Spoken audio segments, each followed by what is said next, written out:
Hello guys, welcome to our channel 21 corners. आज मैं आपके लिए लेके आया हूँ हमारे पिछले टॉपिक का कंटिन्यूएशन, जो है पार्ट 3 ऑफ आवर कॉन्स्टिट्यूशन, जिसका नाम है फंडामेंटल राइट्स। आधा हमने इसे पिछली वीडियो में कवर करा था और उसके आगे हम कंटिन्यू करेंगे इस वीडियो में। शुरू करने से पहले मैं आपको बता दूँ, हमारा ये चैनल कवर करता है UPSC, CDS, CAPF, NDA, AFCAT, CGL, CPO और भी बहुत सारे कॉम्पिटिटिव एग्जाम्स को। तो अगर आप इन एग्ज़ाम्स की तैयारी कर रहे हैं तो आप हमारे चैनल के साथ जुड़ सकते हैं। तो चलिए शुरू करते हैं। देखिए दोस्तों, पिछली वीडियो में मैंने आपको बताया था कि हमारे कितने तरीके के फंडामेंटल राइट्स हैं। हमारे पास हैं 6 टाइप्स के फंडामेंटल राइट्स। ओके, कितने तरीके के? 6 टाइप्स के। तो हमने पिछली वीडियो में कौन कौन से राइट्स कवर करे थे? राइट टू इक्वालिटी, जिसके अंदर आर्टिकल आते हैं 14 से 18, एंड राइट टू लिबर्टी, जिसके अंदर आर्टिकल आते हैं 19 से 22। ओके, तो आज हम क्या क्या कवर करने वाले हैं? आज हम कवर करेंगे right against exploitation, right to freedom of religion and cultural and educational right. Okay, तो ये 3 टॉपिक हम आज कवर करेंगे। इसके अंदर देखो, मैं आपको बहुत ही शॉर्ट ड्यूरेशन की वीडियो बना रहा हूँ ताकि आपको याद करने में ईजी रहे। और ये गाइस बहुत ही इंपॉर्टेंट है, क्योंकि हर बार इस टॉपिक से एक ना एक क्वेश्चन देखने को मिल जाता है। ओके, तो चलिए शुरू करते हैं अब राइट अगेंस्ट एक्सप्लॉयटेशन से। तो देखो दोस्तों, इसके अंदर आर्टिकल कौन कौन से आते हैं? देखो, इसके अंदर सिर्फ 2 आर्टिकल आते हैं, 23 एंड 24। पिछली वीडियो में हमने आर्टिकल 22 तक पढ़ लिया था, ठीक है। अब आज हम पढ़ेंगे आर्टिकल 23 से। अब देखो, आर्टिकल 23 क्या कहता है? आर्टिकल 23 कह रहा है कि ट्रैफिक नहीं होगा ह्यूमन बींग्स में। मतलब जो ह्यूमन बींग्स का ट्रैफिक होता है या फिर उनको एक्सप्लॉइट कर जाता है, वो रोका जाएगा। तो एक्सप्लॉइट का मतलब क्या होता है? देखो, एक्सप्लॉइट का मतलब होता है कि किसी से फोर्स्ड लेबर नहीं करा जाएगी, मतलब ज़बरदस्ती काम नहीं कराया जाएगा किसी भी व्यक्ति से। जैसे आप लोगों ने बहुत सारी फिल्मों में देखा होगा कि कुछ लोग कुछ बच्चों को या किसी बंदों को भिखारी बनने पे मजबूर कर देते हैं। मतलब उन्हें भीख मांगने के लिए मजबूर करते हैं रोड पे, ट्रैफिक सिग्नल्स पे, है ना।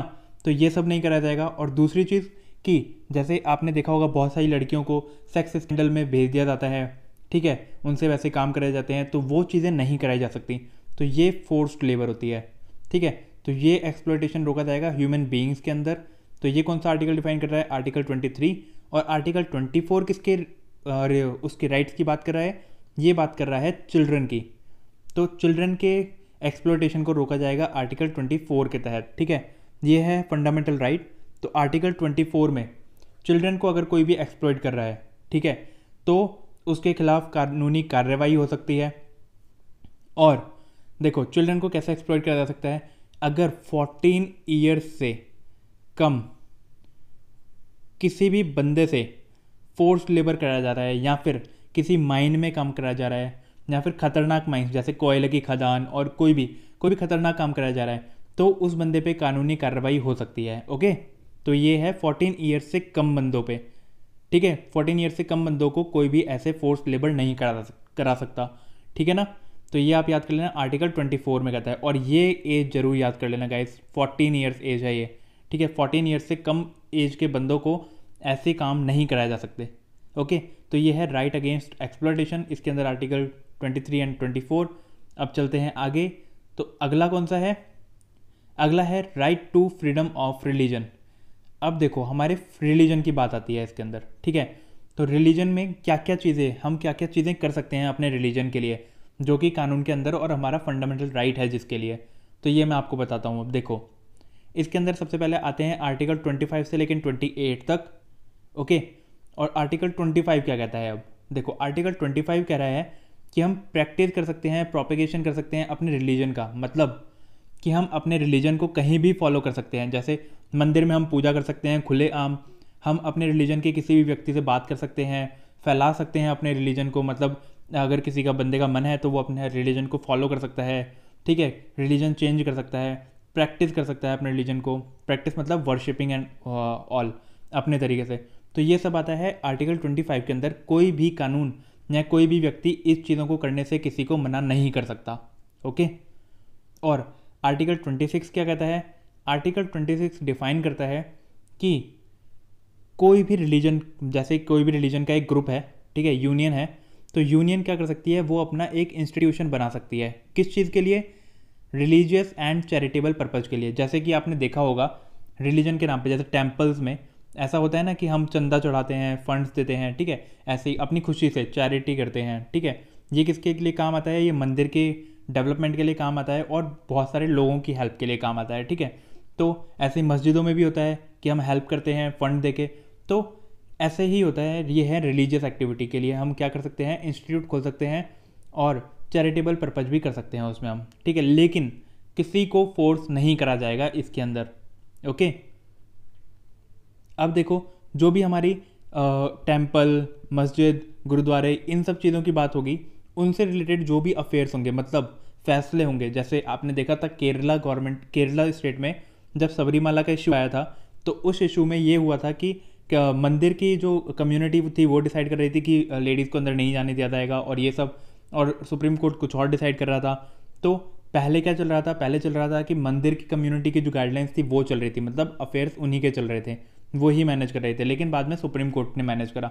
तो यही होता है कि हम अगर किसी के राइट्स का हनन या फिर राइट्स को अबॉलिश नहीं कर रहे, फंडामेंटल राइट को नहीं अबॉलिश कर रहे हैं या रोक रहे, तो जो भी अफेयर्स हैं वो हम खुद बना सकते हैं। मतलब किसी भी रिलीजन की कम्युनिटी खुद अपने फैसले ले सकती है, ठीक है, ये अधिकार है हमारे।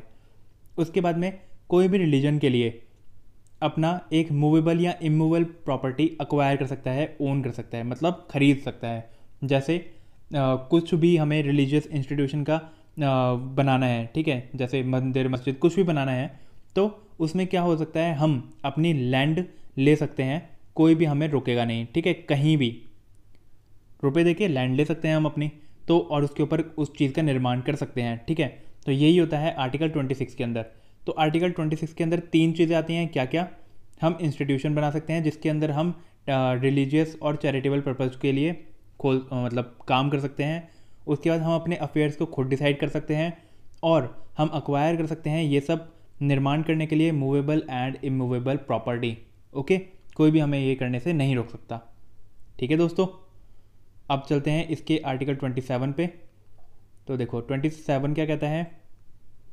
27 में आता है नो टैक्सेस, मतलब कोई भी गवर्नमेंट किसी भी व्यक्ति से रिलीजन के नाम पे टैक्स नहीं ले सकती, ठीक है।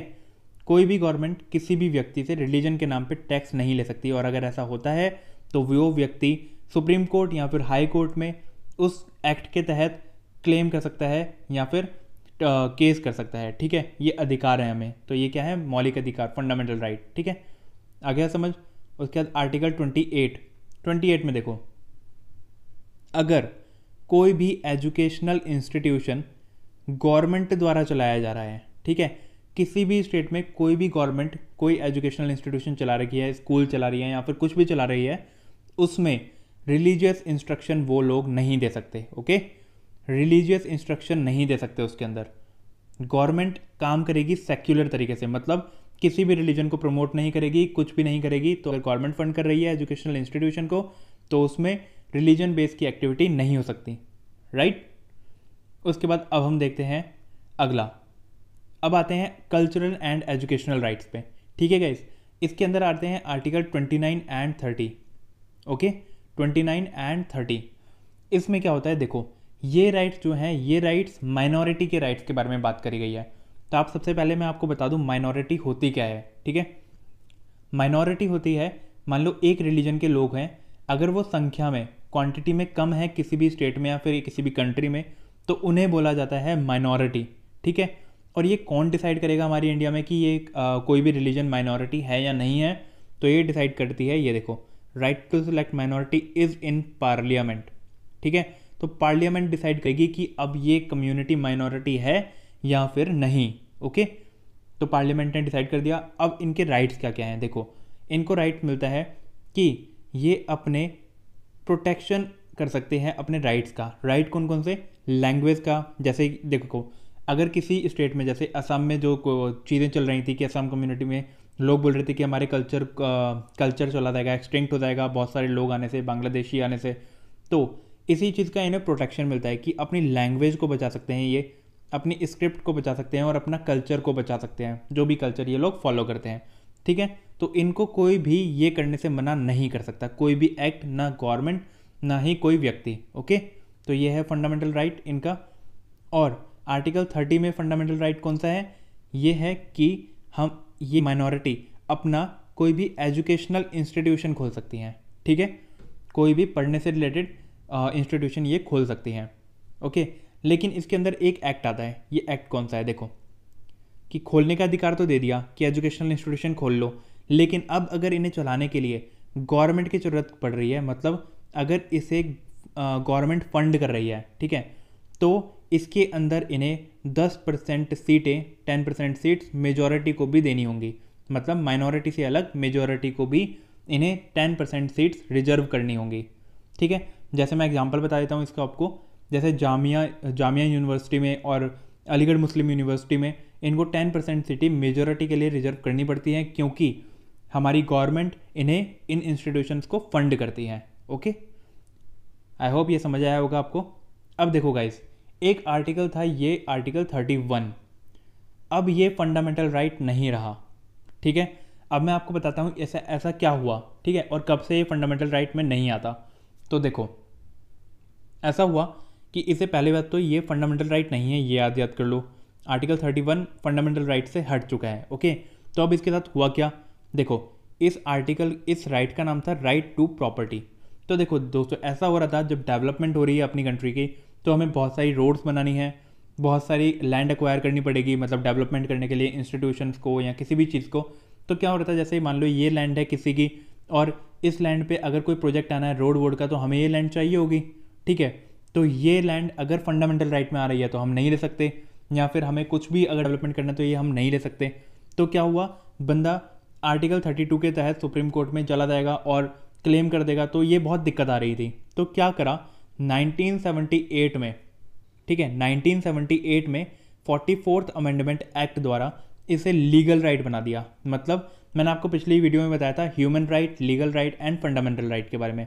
तो लीगल राइट क्या होते हैं? जो किसी भी कंट्री का लॉ डिफाइन करता है। ठीक है, जो कंट्री के लॉ से बनता है उसे बोलते हैं लीगल राइट्स।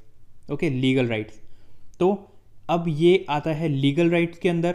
और देखो, ये कौन से आर्टिकल में आता है? आर्टिकल 300A और 12th part of Indian constitution. अभी हम कौन सा पार्ट पढ़ रहे हैं दोस्तों? अभी हम पढ़ रहे हैं पार्ट 3, जिसका नाम है फंडामेंटल राइट्स। ओके, तो ये फंडामेंटल राइट से हट चुका है और अब ये किस आता है? ये आता है पार्ट 12 ऑफ इंडियन कॉन्स्टिट्यूशन। ठीक है, अब देखो फंडामेंटल राइट, और एक और तरीका था राइट टू प्रॉपर्टी। जैसे मान लो किसी ने भी किसी भी ज़मीन को हथिया लिया, तो ये सब चीज़ें रोकने के लिए हमने इसे हटा दिया फंडामेंटल राइट से। राइट, तो इसके कुछ अब कानून बना दिए गए हैं कि ये कानून रहेंगे, इसी के तहत आप ज़मीन ले सकते हो, आपकी प्रॉपर्टी रहेगी इसी के तहत। तो ये सब है फंडामेंटल राइट्स। ठीक है दोस्तों, अब देखो, मैंने पिछली वीडियो में आप लोगों से एक क्वेश्चन पूछा था, right to vote can be placed in which among the following categories. ठीक है, तो अब मैं आपको इसका आंसर करता हूँ। ये आता है गाइस लीगल राइट में। ठीक है, तो आप तो सोचते होंगे ये लीगल राइट में क्यों आता है, फंडामेंटल राइट में क्यों नहीं आता? ठीक है, तो ये देखो, फंडामेंटल राइट्स में इसलिए नहीं आ सकता क्योंकि इसको एक डिफाइन करा गया है। जैसे 18 साल से ऊपर का ही कोई भी व्यक्ति वोटिंग कर सकता है। ठीक है, उसके पास वोटर ID कार्ड होना चाहिए। तो ये सब चीज़ें हैं जो डिफाइन करती हैं वोटिंग का तरीका। ठीक है, मतलब ये कैसे डिफाइन हो रहा है? ये हो रहा है लॉ से डिफाइन। ठीक है, तो ये क्या है? ये फंडामेंटल राइट नहीं है किसी का, ये कंट्री ने लॉ के द्वारा बनाया है, इसलिए इसे क्या कहते हैं? Legal right. अब देखो दोस्तों, एक चीज़ मैंने चेंज करी है इस वीडियो से। अब मैं क्या करूँगा, क्वेश्चंस की एक अलग वीडियो लाया करूँगा, जिसमें आपको उस टॉपिक के क्वेश्चंस दिया करूँगा, तो आपको ईजी रहेगा क्वेश्चंस करना भी और टॉपिक को समझना भी। लेकिन हर वीडियो में मैं एक क्वेश्चन जरूर लाऊंगा जिसका आंसर मैं अगली वीडियो में करूँगा। तो आज की वीडियो का हमारा क्वेश्चन है कि right to privacy as a fundamental right is implied in. इसको मैंने आपको पिछली क्लास में डिफाइन करा था। अगर आप पिछली वीडियो में जाएंगे तो आपको पता चल जाएगा कि ये राइट टू प्राइवेसी किस राइट में आता है, किस आर्टिकल में आता है। ठीक है, तो इसका आप आंसर मेरे को कमेंट बॉक्स में करना। आज की वीडियो हम यहीं समाप्त करते हैं, और डू लाइक एंड सब्सक्राइब दोस्तों, and share it with your friends. तो थैंक यू।